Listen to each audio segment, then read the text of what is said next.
Are you ready to start living richer? Well, you've come to the right place. Welcome to the Live Richer podcast, hosted by Jamie Catmull, a podcast created for people to challenge and manage their ideas of wealth, culture, and money across the world, bringing you the best personal finance advice to make more, save more, and live richer. Now, here's your host, Jamie Catmull.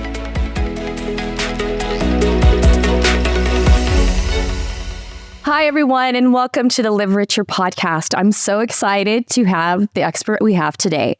She's been on Oprah, Dr. Phil, you name it, she's been on it. She's been out there teaching people how to get out of debt and how to bounce back. She's a best-selling author, she's a mother, she's an investor. Her name is Lynnette Khalfani Cox, and I am so excited to have her here today. Lynette, welcome to the show. Thank you, Jamie, for having me. I was looking forward to this conversation. I have been waiting. You know, I personally have needing some help when it comes to bouncing back. My husband, I didn't even tell you this when we talked last, was sick for the last year. And we had all this medical debt and credit card debt. Things have been really piling up. And it made me really think about how hard it is for people when you have something you're not ready for happens financially. You know, one of the crazy things is that when I was researching Bounce Back, I found statistics from the Pew Research Organization in Washington, D.C. that said about 2/3 to as many as 80% of Americans experience some kind of a financial setback all the time, like every single year. So sorry to hear about your husband's medical issues, which are frankly very, very common in terms of people having health-related setbacks. And we know that, you know, medical bills are one of the top things that drive people into bankruptcy. So we all need to be talking about ways in which we can build our resilience and have a way to plan for not only the unexpected, but in sometimes the things that are going to come along that are quite common, that are perennial challenges that folks deal with on a routine basis. So what is your advice for people? I know you personally were able to get out of six-figure debt within 3 years when you first started out. I mean, that's how you started the big book. Your first book, was it Zero Debt? Was that the first one? Zero Debt was actually, believe it or not, my second book. Everybody knows that book because it's a New York Times bestseller and it's done so well. We've put it in, multiple editions have come out over the years. But my first book was actually a book called Investing Success, where I talked about mistakes that investors make and how to overcome those and how to, recover from those. And over the years now, Bounce Back is book number 16. But right after I wrote Investing Success, really when I was in the middle of just sort of, finishing it up, that's when I met my husband, Earl. And, I won't go into, TMI, on all this, but Earl had been in the book publishing world. And his former employer, John Wiley & Sons, he had left that company. He was a national sales account manager there and had headed up their African-American books division. And Wiley was the company that made me an offer for Investing Success, my very first book. And I accepted. And I said, yep, I'm gonna do this deal with you. Well, I ended up getting downsized from my job. I was a Wall Street Journal reporter for CNBC at the time. So Dow Jones was the parent company of the Wall Street Journal, and they were my employer. I got fired along with 200 other people. Wasn't expected. And when that happened, I decided, instead of taking that book offer, I decided to tell them, no, I'm not going to accept your book offer. I know I said yes, but I'm changing my mind here. And that I was going to self-publish Investing Success. So I go to a book conference. I wind up meeting Earl on the airplane coming back. And he tells me, he says, you know what? I see you've written this great book about investing. He said, but everybody has debt. He's like, you should write a book about debt, about getting out of debt. That'll be a New York Times bestseller. And in my mind, this was the very first conversation we had. And then in my head, I was thinking, oh my God, if this man only knew, because I was in the middle of paying off to my $100,000 in credit card debt. Whoa. And so, yes, later that, several months later, I wound up writing Zero Debt. And it literally only took me 60 days to bang out this book because I lived it. It just poured out of me. And yes, that book did become a New York Times bestseller. And it wasn't just, honestly, though, Jamie, the credit card debt that I had. In my younger years, even prior to that, I had been a hot mess financially, if I'm honest about it. I had bad credit. Certainly when I was in college, before I had my car repossessed. I did so many, mistakes financially. I got out of grad school at USC. I got my master's degree in journalism, and I had $40,000 in student loan debt.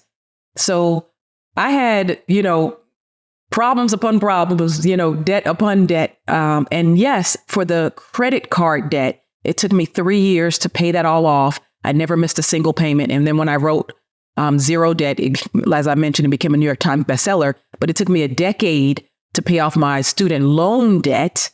And because I made a lot of, again, errors in terms of how I was managing that debt and what I was doing. But suffice to say, I've lived through, personal debts, medical issues, just a whole litany of them. And so part of that I try to channel in Bounce Back and share stories, honestly, not just about my own, sort of comeback, but the stories of everyday other real life people who have overcome different setbacks and adversity and live to go on and thrive. So, Lynette, you said you have all these stories. What is one of your more inspirational favorite stories? And can you share it? Sure. Well, Bounce Back is complete with a lot of rich and very memorable stories. I think memorable for me as I was interviewing people, and I hope memorable to readers. I'm struggling to say a favorite. So if you indulge me, let me just say two of my favorites. One is about Christopher Powell, who is a quadriplegic and was dealing with and continues to deal with a disability. And another one is Dawn Kelly, who was downsized. Now, your audience should know that in Bounce Back, I talk about these 10 different dreaded Ds, as I call them. They all start with the letter D, and they all feel dreadful when you're going through it.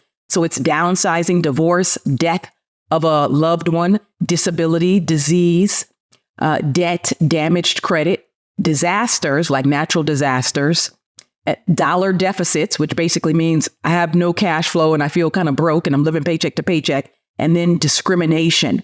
So again, in all of these chapters, I tell different stories, and I personally have been through 9 of those 10 dreaded Ds. But Christopher Powell is beyond inspirational and an incredible tale of resilience and bouncing back. This is a person who was wheelchair bound for the first 2 decades of his life. His mom, his grandmother, and aunt, they all took care of him. And because of his medical condition, he was not able to use his arms or legs or anything. However, as he became a young man, he was incredibly smart at all points of his life, in childhood, elementary, into high school. And a high school teacher recognized his math aptitude, wanted to encourage him. He did so. He put him in regular, quote unquote, classes with regular kids, not with other kids who had disabilities. Of course, Christopher thrived, top pupil, etc. And then they were like, you should go to college. And he was like, what? Like me to be able to go to college, to live on his own, or to even think about the prospect of living on his own, started to motivate him, right? And so, long story short, this man taught himself to walk. He taught himself to run. He ran races. He would fall down, repeatedly. His college roommates would pick him up. But now he is in his 40s, I believe, right now. He lives independently on his own, despite his condition. He became a homeowner. He heads a math department at a college in Maryland. And again, he's one of those indomitable spirits that just refuses to kind of give up despite physical limitations. And everything is very much a chore. Just he said, listen, it's incredibly hard for me to just go from the living room to get to the kitchen, to get something out of the kitchen.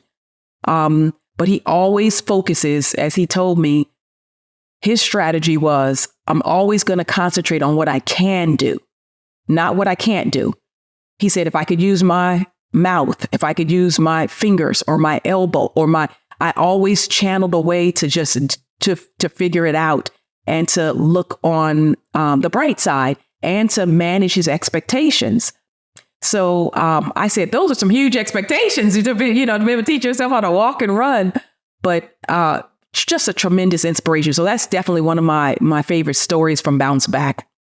I mentioned Dawn Kelly, also phenomenal story of bouncing back after being downsized from a job. Dawn was a communications professional, a PR maven, really. She worked for a financial services company. And she was a high level vice president, I believe was her title. She was making over $300,000 a year. She had won awards. She was really at the top of her game. One day, unexpectedly, she got called to that level of the company's, management level, the fourth floor, I believe it was. And she knew what that meant. Like, oh my goodness. And sure enough, she got the axe. She got a pink slip. She was fired. Yeah. It devastated her.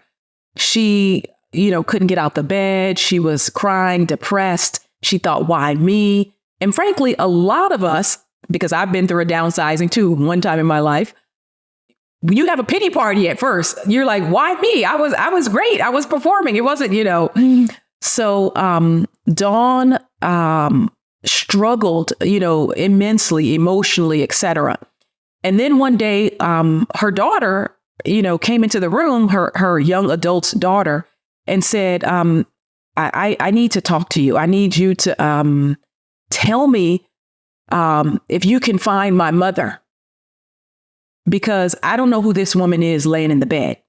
This is not my mother. My mother is a fighter. My mother refuses to give up. My mother would not let some job be the end all be all for her. And so when you find my mother, please let me know, And so Dawn was like, she told me that was like it just like shook her, it was like a wake up call. Oh, yeah. So here's what she ended up doing. She said, I'm going to take some time and process this and really think about what I really and truly want. What do I want to do? And for her, she wanted to become an entrepreneur.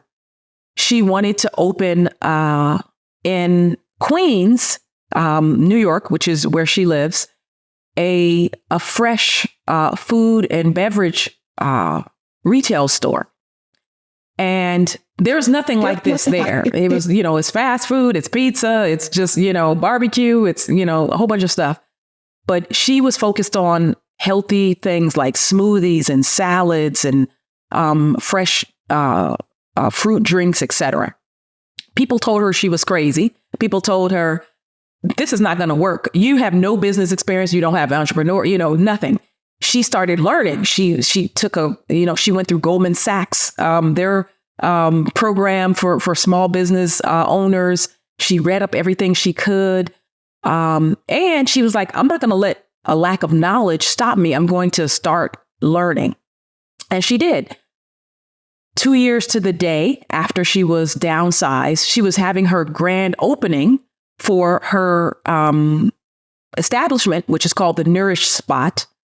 And her friends who were, there, everybody was there for the ribbon cutting ceremony. They were like, come on, Dawn, let's get going. And she was like, okay, she was doing the last minute preparations. Yeah. And she just looked at the calendar and she looked at her, I can't remember if she looked at her watch, but she realized, oh my gosh, look at the date. And it was literally 2 years to the date to when he had gotten fired. And she was like, look at God. Okay, this is great, you know? So her business has been thriving like crazy. Just last month, she opened a new store in Brooklyn, an additional location. She's out at Citi Field. She's just doing amazing things. So I say all of that to show people that when it's the worst of things that you might expect, and I've been through some of the worst, including the loss of a sister when my sister Debbie died. Oh, I'm sorry. Thank you. One of the things that I try to tell people is that when sudden change happens to you like that, the loss of a loved one just totally out of the blue, a downsizing, that change is traumatic, of course. But after the change that's external, that happens to you, something internal called transition happens to you as well. And every transition is an opportunity for a new beginning. As painful as it might be, it gives you an opportunity to grow, to learn, to thrive, to exist in the world in a different way. And sometimes there's beauty in that as well. Oh, yeah, there's beauty in it. But it sure doesn't feel like it when you're in it. No. Believe me, I know. I mean, how did you come out? Here you were in debt, you're writing and you're doing all this stuff. How did you start paying off that debt? And what do you tell people that come to you that maybe they got downsized and they got depressed and they stopped paying their bills and now they're even in a worse scenario than they were a year ago? And they're like, I don't know what to do. I have all this backpack full of stuff. I don't feel I can get my way out. I can hardly get by. How can I pay bills? Right. So what do you tell someone? How do they start? How do they get out of this mess? Well, believe it or not, one of the things that I share most and that I emphasized in Bounce Back is that you have to take care of the mental and emotional stuff first and then tend to the financial stuff. It's very counterintuitive for people because when they have a problem like, oh, I lost my job, the first thought is, oh my God, how am I going to replace my income? Or I need a new job. I need another gig. I have to get some money in here. And really, that's actually the wrong approach for a whole host of reasons. One is that research shows that 80% of all financial decision making is emotional. This is a Nobel Prize winning economist, Daniel Kahneman, showed this through his research. And so for somebody like me, who I'm a research junkie, I'm a research queen, as I call myself. What I take from that is it's really about the personal and personal finances. It's really about the dealing with the human side of money and tending to that so that you're enabled or equipped to make better financial choices. Because if you're not in your right state of mind, right, and you're out there, let's say, interviewing for a job, or maybe you went through a divorce and you're still extremely bitter or upset about that divorce, what do you think you're going to look like in the job market or in the dating pool, right? You're not going to be presenting your best self because you haven't tended to those parts that need healing. And so one of the things that I emphasize in Bounce Back, the first couple of chapters in the book actually deal with the emotional side of money. It's about building your physical resilience, your emotional well-being, about self-care, about having connections in your life, having the right people in your space and in your social and professional circles that will allow you greater capacity to bounce back or recover from adversity. So again, my first piece of advice to people in a nutshell is let's put the money stuff to the side. Let's first deal with how are you doing personally? What do you need? What kind of support do you need to help you to get through this? Because you'd be surprised. A lot of people have not been able to process or talk about or deal with the shock that they got, whatever the thing was. Again, if it was a natural disaster, I happen to live in the greater Houston area. right now. And you might remember Hurricane Harvey. Think about all the people who lost their homes here in Houston. But it's not just here. We have, so many climate events happening all around the country and, of course, and around the globe.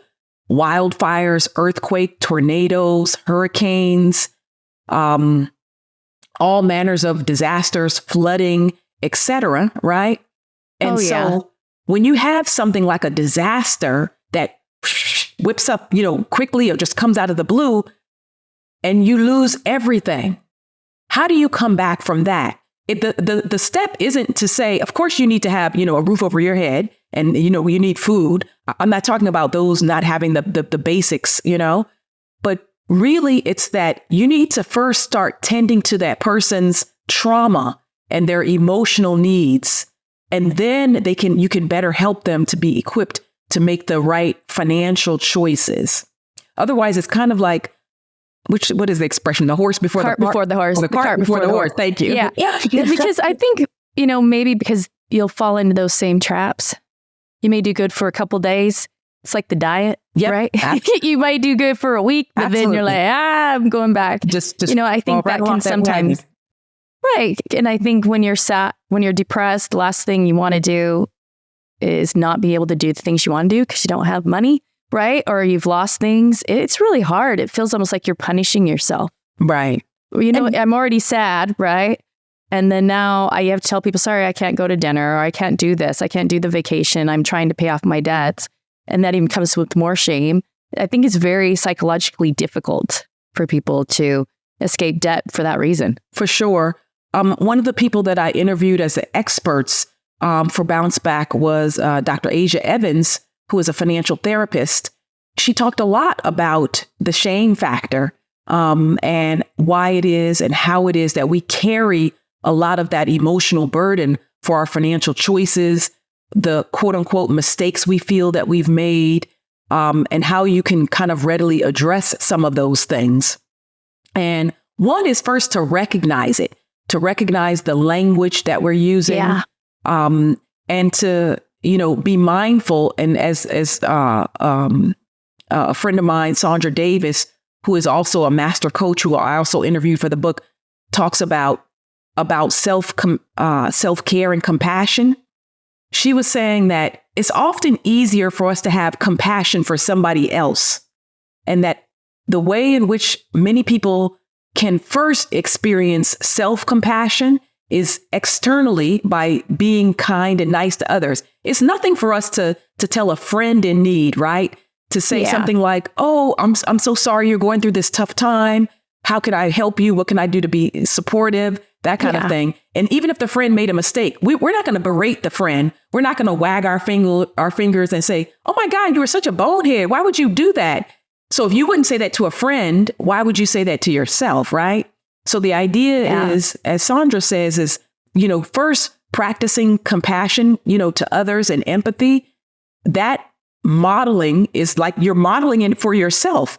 And so I even do it. I catch myself sometimes if I'm overly harsh or overly critical with myself in different areas. I'll catch myself mentally and say, "Oh, that was a little harsh, Lynette," and to say, speak to yourself kindly, as if you would to a friend, And so again, like these might seem like soft things. It might be like, "Oh my God, this isn't a personal finance book. This isn't a money book." But yes. I'm like, is this the self-help book? Are you sure this is a money book? Yeah. I mean, and, I've had people, say that they connected and resonated with that and with the workbook. Because I should mention, well, I'm getting my plug in here. For the book, obviously the flagship book is Bounce Back, The Ultimate Guide to Financial Resilience. But there is a companion book called the Bounce Back Workbook, where people actually work through these things that we're talking about. So you were asking the question about what do you do? You process it. You sit with it for a while, and it's hard. I mean, the honest answer is that some of these traumas and experiences that people have had require them to think, to reflect, to write about it, to sit with it for a little bit, to go through these phases of, different transitions. because again, the first part is like the shock phase where you're like, is this really happening to me? There may be some denial. You might get angry about it. Let's say if it was a job. One of the things that I have people to work through in the Bounce Back workbook is to inventory the things that they actually liked about their old job, the things that they didn't like, the things that were actually perhaps negative or harmful for them. And some people might identify, yeah, even though I was paid well, but you know what? I really didn't like my coworkers, or I didn't like the hours, or my boss was, kind of a jerk, or I never got to work on these projects that they promised me I would, whatever the thing is, right? And then you sort of pivot to, what would I like in the next job? What am I really looking for? What are my must-haves? And then you can direct your job search accordingly. Again, after you sort of sit with some of this and think through these, one of the strategies is to very sharply identify the things that are just like non-starters for you. The things that you say, nope, I'm not going to jump right back into the exact same type of job, because really, if I'm honest about it, did I really like that? So for somebody like me, I was working in television. As I mentioned, I was a Wall Street Journal reporter for CNBC. So I was on air every day. And when I got downsized, I only needed one layoff in my life to say, I want to be an entrepreneur. I want my freedom, and I'm just going to go for it. Right. But what I did do this, just, there was no methodology at the time, 20 years ago when I got laid off. It wasn't, prescribed or anything like that. But now in retrospect, I see that I actually followed a lot of the advice that experts have told me to do. So one of the things that I did was to really to get really clear about what I liked about my old job and what I didn't like. So I liked the fact that I was on TV all the time, that I had the ability to write still, that I could explain to an audience complex subjects in very simple terms. I still wanted to be able to do both broadcast and print, but I also wanted my freedom. I also wanted higher pay, and I wanted things more on my terms. All of that led me to entrepreneurship. I had an opportunity to, go to CNN and do some other stuff, but I was like, nope, I'm gonna go for it. I'm going to take the entrepreneurial path. Well, in the Bounce Back workbook, I show people through exercises, fill in the blanks, quizzes that they take, self-assessments, and analytical exercises that let people do their own bit of self-reflection on divorce that they've gone through, downsizing that they've been through, things that they probably never would have processed on their own, or perhaps maybe never even spoken about to anybody. And so it's really, it's kind of like a cathartic, therapeutic process. And I think writing things down is always good. Yeah. To get it down there and just out of your head and onto paper.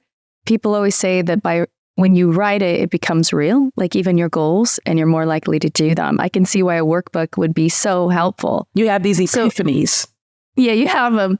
And so after you get to the part where you know what you want to do mentally, like, okay, I've done this part. Then what do you do? The next step is really about strategy. So it's about what is the best path forward given my goals. And so obviously it's very much dependent on what setback you're trying to overcome. So for example, the person who has lost a job, who is now mentally prepared and has processed their losses and the disappointment that they felt, etc. Now that they're prepared to re-enter the workforce, now it's about a lot of assessment from the outside. So obviously do things like, shoring up that resume, having job coaching, maybe even having a professional coach, asking professionals who are in your field, like how they perceive you, or, the things that they think you might need to shore up. Networking. I mean, a huge part of bouncing back from any setback is about the connections in your life. So one of the strategies that I talk about is connections. So, we live in this very individualistic, society that's like, I'm a self-made person. And, I did it. I pulled myself up by my bootstraps, and, that kind of mindset often, you hear it all the time. You hear it like it pervades, it's in a lot just of like constantly, people are saying that, but, there's always someone there that helped you. Just like the first person you mentioned, he had a teacher who believed in him, right? Exactly. Christopher Powell did. That's right. Yeah. So, and then the one was the daughter who came in and she said, Mom, wake up. Where's my mother? There's somebody a lot of the times within that network that helps you. Yep. In those times of disaster. And the thing about being able to shift when you get to that next phase and ready to pivot, it's often a person that is going to help you to do that shift. So there was an organizational psychologist named Dan Hardy. He wrote a book called Who, Not How. He wrote it with a guy named Dan Sullivan, who's an executive coach. I quoted Dan's and Ben Hardy's work in Bounce Back, because one of the core message that they're saying is that for anything you want to get done, especially if you want to level up, if you want to like 10x your life, go bigger, if you want to make something happen, it's often the person. We so often focus on, how am I going to get this done? Like, okay, if I want to achieve something, if I want to earn a 6-figure salary, if I want to get this, stop worrying about the how, worry about the who. And so that resonated also with me, certainly in terms of writing Bounce Back and sharing the methodology with people for having the ability to bounce back. If you have the people in your life, it makes everything so much easier. Whether that's a professional connection who can make a referral for you, who can put your resume to the top of the stack and when you're job hunting, or who can simply have coffee and chat with you about what's going on in the industry and help you to kind of keep your skills and dialogue fresh, or whether that's having the right people in your life from a professional standpoint. If you're in debt, or if you have damaged credit, or if you have dollar deficits, all of those folks who are facing those financial challenges, the people that they need in their life often are professionals of some kind. It might be a budget counselor. It might be a financial planner. It might be an accountant. People who have tax problems, they might need to have a CPA. So again, part of your strategy for bouncing back is having connection. And also, here's the next step, Jamie, because it's not good enough to just have the connection. The next step is to leverage the connections and ask for help.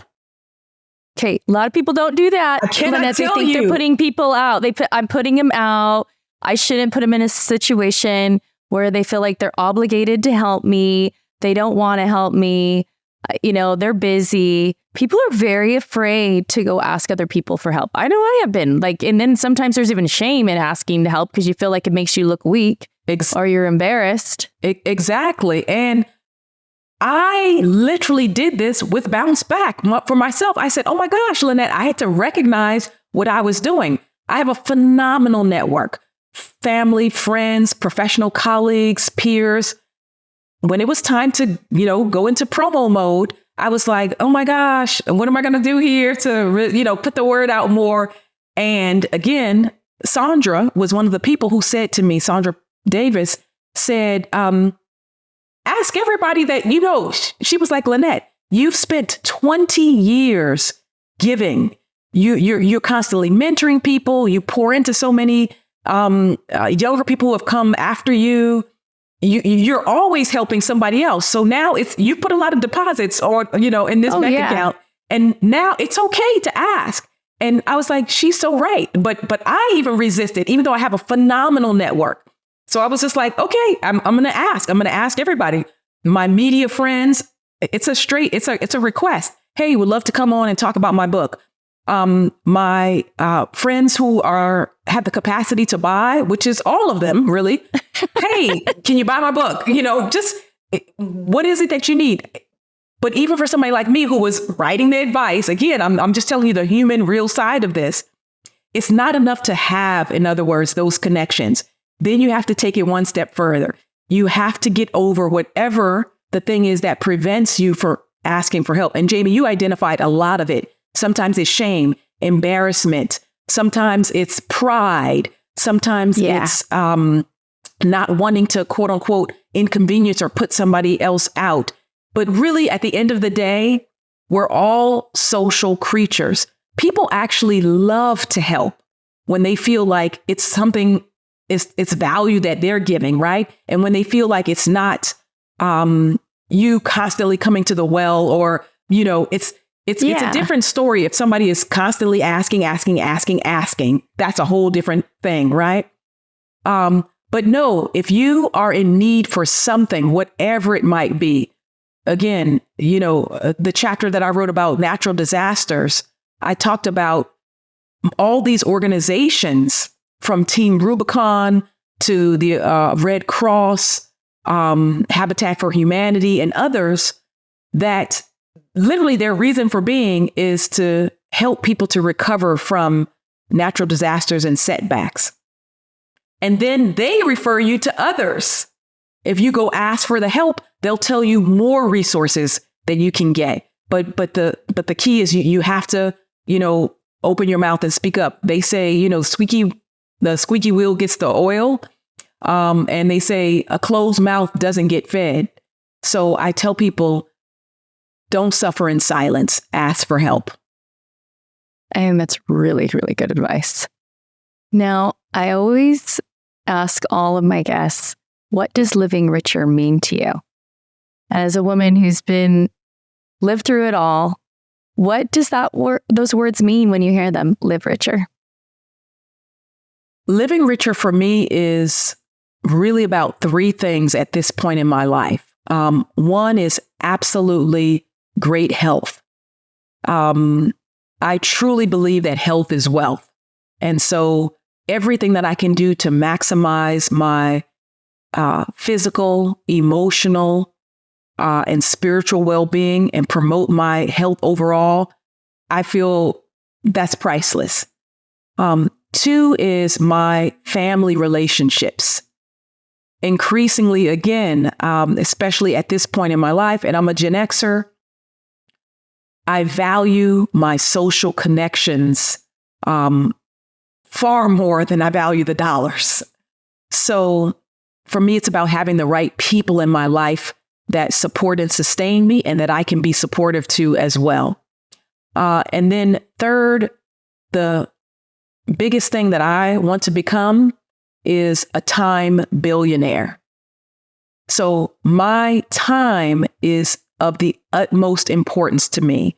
I love having a high degree of financial freedom.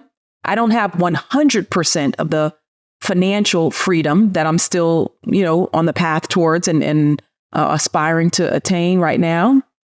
But when I'm at what we call work optional status, which is some people call it retirement, et cetera, I'm certainly going to be looking to more readily leverage my time. And my husband and I, again, we have an expression.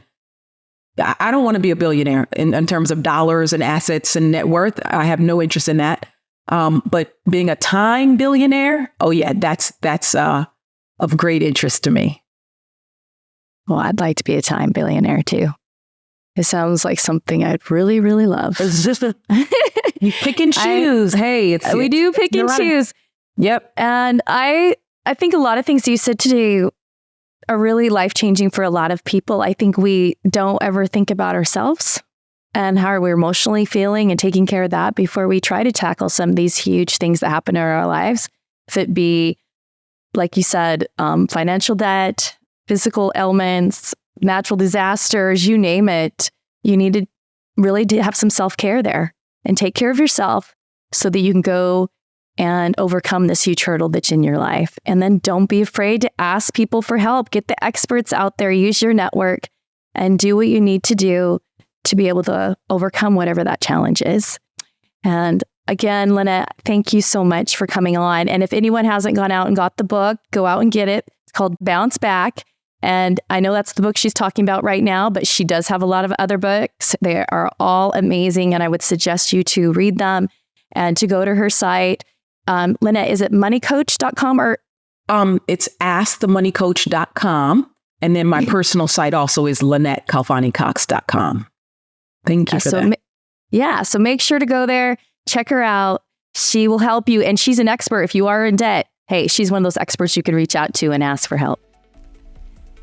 And I want to remind all of you to do what I always tell you to do, and that is to live richer. Thanks for listening to this week's episode. Before you go, we'd love for you to subscribe to our show to catch all of our updates. Also, we want to hear from you. What are your burning questions about money and how to live your best life? Reach us at livericherpod@gobankingrates.com.